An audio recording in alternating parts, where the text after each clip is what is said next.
Hello everyone. आज इस video के अंदर मैं आपको करवाने जा रही हूँ टॉपिक कोरिजन। ये 10th क्लास का बहुत इंपॉर्टेंट टॉपिक है। अच्छा स्टूडेंट्स, ये जो 10th साइंस की बुक में आपको जो कोरिजन टॉपिक है दो चैप्टर्स में पढ़ने को मिलेगा। एक चैप्टर 1 के अंदर और दूसरा चैप्टर 3 के अंदर। तो चैप्टर 1 के अंदर जो कोरिजन टॉपिक है उसमें तो जस्ट उसकी डेफिनेशन और उसके एग्जांपल्स के बारे में बताया गया है। एंड जो चैप्टर 3 के अंदर है कोरिजन टॉपिक उसके अंदर बताई गई है कि किन कंडीशन से जो कोरिजन है किसी सब्सटेंस की किसी मेटल की होती है। तो अगर आप मेरी ये वीडियो अच्छे से देख लेंगे तो आपको ये दोनों चैप्टर्स के अंदर जो टॉपिक है कोरिजन वो अच्छे से हो जाएगा। तो प्लीज़ आप मेरे इस वीडियो को अच्छे से देखिए। Hello everyone, my name is Sarabjeet Kaur. Welcome back to my channel SK studies. तो चलिए हम कोरिजन टॉपिक को अच्छे से पढ़ते हैं। तो स्टूडेंट्स, ये जो टॉपिक है ये है थर्ड चैप्टर का टॉपिक 3.5 कोरिजन। ठीक है। और इसके अंदर जो चैप्टर 1 के अंदर लास्ट टॉपिक है कोरिजन, वो भी इसी के अंदर ही इंक्लूडेड है मेरी इस वीडियो के अंदर। तो उसके अंदर क्या है, इसकी डेफिनेशन। तो कोरिजन होता क्या है? When a metal is attacked by substances around it such as moisture, acids etcetera, it is said to corrode and this process is called the corrosion. कहते हैं जब एक मेटल है, ठीक है, अगर मेटल के ऊपर कुछ सब्सटेंसेस अटैक करते हैं, कौन कौन से सब्सटेंसेस हो गए, वो मॉइस्चर हो गया, एसिड्स हो गए, ठीक है।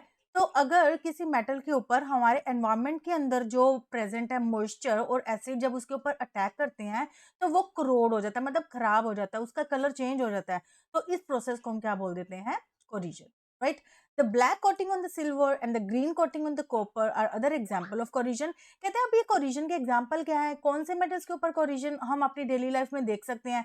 जैसे कि सबसे पहले अगर हम बात करें सिल्वर की, अब जब आप सिल्वर के कुछ ऑर्नामेंट्स पहनते हैं या सिल्वर का कुछ भी अगर या फिर कोई यूटेंसिल होता है, तो आप देखते हैं कि कुछ देर के बाद कुछ उसका जो कलर है ना वो ब्लैक होना शुरू हो जाता है और उसकी शाइन चली जाती है। तो ये कोरिजन का एग्जाम्पल है। इसी तरह से अगर हम कॉपर की बात करें, तो जब कॉपर मॉइस्चर के कांटेक्ट में रहता है तो इसके ऊपर एक ग्रीन कलर की कोटिंग आ जाती है, वो भी क्या होता है? Corrosion, right. अब ये जो कोरिजन है ये क्या चीज है, right? Silver articles become black after some time when exposed to air. अब देखो, जो मैंने भी बात की थी सिल्वर की, जो सिल्वर के आर्टिकल्स होते हैं, चाहे वो ऑर्नामेंट्स है, चाहे वो यूटेंसिल्स है, घर के बर्तन है ना, तो क्या होता है कि उनकी धीरे धीरे जब वो एक्सपोज टू एयर, मतलब काफी थोड़ी दिनों के बाद क्या होता है कि उनके ऊपर एक ब्लैक कलर की कोटिंग होनी स्टार्ट हो जाती है। ठीक है, अब ये ब्लैक कलर की कोटिंग है क्या?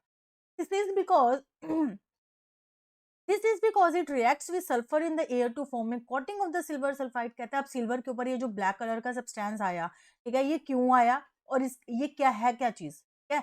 तो ये जो ब्लैक कलर का सब्सटेंस है ये क्यों आया? क्योंकि जो सिल्वर है ना उसने हमारे एनवायरनमेंट के अंदर जो सल्फर प्रेजेंट है उसके साथ रिएक्शन की, और उसके साथ रिएक्शन करने के बाद एक न्यू सब्सटेंस उसके ऊपर डिपॉजिट कर दिया, जो क्या होता है? Ag2S। ठीक है। तो अब इसकी रिएक्शन क्या है, ये किस तरह से होता है? सबसे पहले हमारे पास जो सिल्वर का कुछ भी होगा, ठीक है, कुछ भी सिल्वर के आर्टिकल्स होंगे, वो अब एयर को एक्सपोज हुए तो एयर में ऑक्सीजन के साथ रिएक्शन करेगा। तो ऑक्सीजन के साथ रिएक्शन करके ये क्या बना देता है? Ag2O।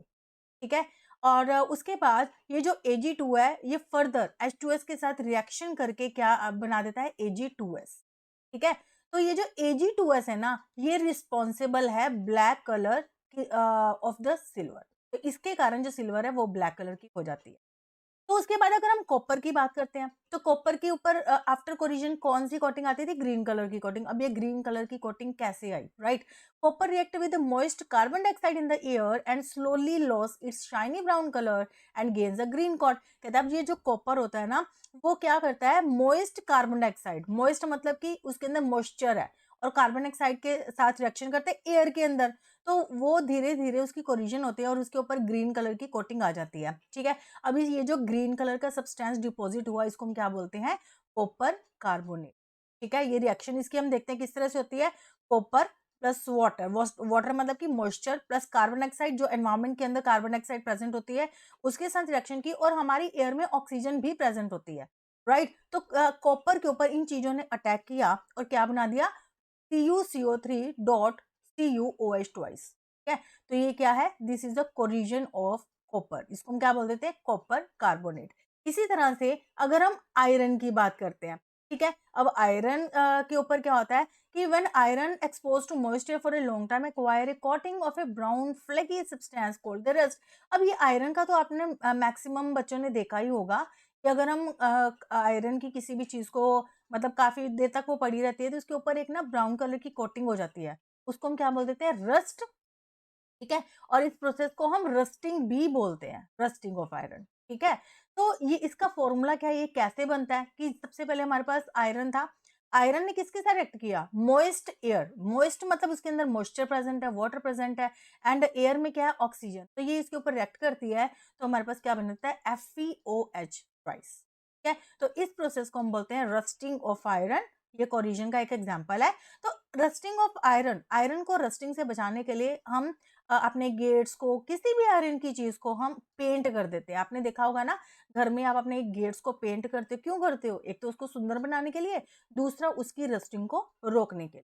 अब हम वो कंडीशन के बारे में पढ़ते हैं कि ये जो कोरिजन है होती क्यों है, कौन सी कंडीशन है ऐसी कि जो मतलब कोरिजन को होने में हेल्प करती है, ठीक है। तो इसके लिए हम छोटी सी एक्टिविटी करते हैं। तो ये हमारा टॉपिक है, investigating the conditions under which iron rust, ठीक है। आयरन की जो रस्टिंग होती है वो किस कंडीशन के कारण होती है। अब इसके अंदर मैंने ना 3 टेस्ट ट्यूब्स ले ली। तो फर्स्ट टेस्ट ट्यूब के अंदर हम क्या लेंगे, वाटर, एंड उसके अंदर हम कुछ डाल देंगे रस्टी आयरन नील, ठीक है। और ऊपर एयर है। अब हमने क्या कर दिया, इसको बंद कर दिया, ठीक है, स्टॉपर से बंद कर दिया। अब जो दूसरी टेस्ट ट्यूब है उसके अंदर हमने जो वाटर है उसके अंदर नेल्स को पूरी तरह से डिप किया, ठीक है। उसके ऊपर हमने एक ऑयल की लेयर बना दी, फिर हमने उसको कॉर्क से बंद कर दिया, क्लोज कर दिया।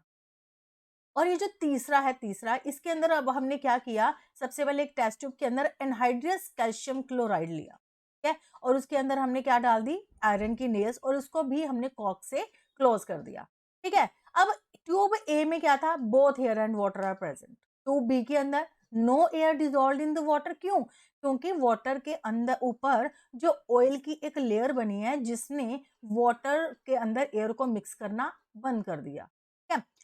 ट्यूब सी के अंदर एयर इज ड्राई। अब एयर ड्राई क्यों है, क्योंकि इसके अंदर हमने डाला था anhydrous calcium chloride. Anhydrous calcium chloride एक ड्राइंग एजेंट है, और वो क्या कर देता है, सारी की सारी एयर को अपने अंदर एब्जॉर्ब कर लेता है, ठीक है। अब you will observe that iron nails rust in test tube A, ठीक है। अब हमने देखेंगे कि जो आयरन नेल्स है ना वो टेस्ट ट्यूब ए के अंदर उनकी रस्टिंग हो जाती है, but they do not rust in test tube B and C. पर बी और सी के अंदर उनकी रस्टिंग नहीं होती, ठीक है। In the test tube A ऐसा क्यों होता है, टेस्ट ट्यूब ए के अंदर ही उसकी रस्टिंग क्यों हुई, क्योंकि in the test tube A the nails are expose to both air and water. क्योंकि टेस्ट ट्यूब ए के अंदर देखो, नेल्स को हमने वाटर के अंदर डिप किया और ऊपर एयर भी है, तो इसको दोनों कंडीशंस मिल गई, इसको मॉइस्चर भी मिल गया, उसको एयर ऑक्सीजन भी मिल गई, तो जिसके कारण इसकी रस्टिंग हो गई, ठीक है। अब टेस्ट ट्यूब बी के अंदर the nails are expose to only water, and the nails in the test tube C are expose to dry air. अब बी के अंदर हमने जैसे पहले भी देखा था कि सिर्फ नेल्स को वाटर के अंदर डिप किया हुआ है, उसको एयर नहीं मिल रही, और तीसरे के अंदर ना वाटर है ना एयर है, ठीक है। इसलिए बी और सी के अंदर उसकी रस्टिंग नहीं होती, और टेस्ट ट्यूब ए के अंदर उसकी रस्टिंग हो गई, क्योंकि उसको एयर भी मिल गई और उसको मॉइस्चर मतलब कि वाटर भी मिल गई। तो ये जो तीनों कंडीशंस हैं ये हमें आयरन आर्टिकल के रस्टिंग के बारे में क्या बता रही हैं, ये हमें ये बता रही हैं कि अगर आयरन को वाटर और एयर ये दोनों कंडीशंस मिल जाएंगी तो उसके ऊपर एक ब्राउन कलर का जो फ्लैकी सब्सटेंस है वो डिपॉजिट हो जाएगा और फिर उसकी रस्टिंग हो जाएगी। तो this is all about corrosion and the rusting of iron. Hope आपको मेरी ये वीडियो अच्छे से क्लियर हो गई होगी। अगर आपको इसमें कुछ भी क्लियर नहीं हुआ है तो आप मुझे नीचे कमेंट सेक्शन में बता सकते हैं। मैं आपकी इस कंफ्यूजन को, कोई भी कंफ्यूजन को दूर करने की पूरी कोशिश करूंगी। Thank you so much.